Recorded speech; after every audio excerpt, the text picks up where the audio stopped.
শহীদ পরিবারে সাক্ষাৎ করতে গিয়েছিলাম। সাভারে আমি দেখেছি ওই বোনের ওই ভাইয়ের দুটো সন্তান ছিল, একটা হলো ছেলে সন্তান, একটা হলো মেয়ে সন্তান। এই ছেলে সন্তানটাই সুস্থ ছিল, সে ইন্টারমিডিয়েট পড়া অবস্থায় শহীদ হয়েছে 24 সালে।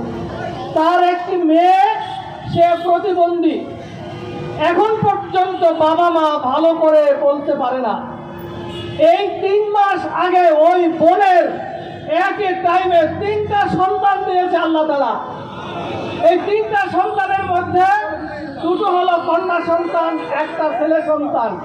যেই ছেলেটা শহীদ হয়েছে হুবহু সেই ছেলের চেহারা এই সন্তান আমরা দেখে এসেছি। সম্মানিত উপস্থিতি, আমরা দোয়া করি যাদের সন্তান, যাদের বাবা, যাদের মা, যাদের মেয়ে শহীদ হয়েছে এই রাষ্ট্রের জন্য, আল্লাহ তাআলা এই রাষ্ট্রে তাদেরকে আরো বেশি পরিমাণে মর্যাদাবান করুন। এ সরকারকে আমরা বলবো, তাদেরকে আপনারা ভাতার পরিমাণ বাড়িয়ে দিন।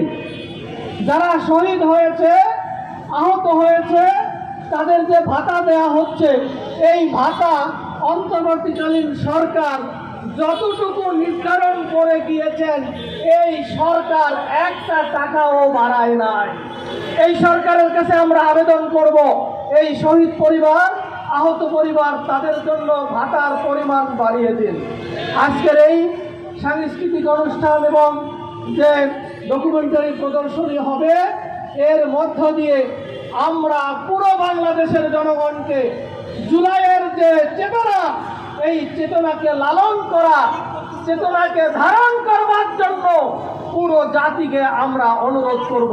আল্লাহ তাআলা আমাদের এই অনুষ্ঠানটাকে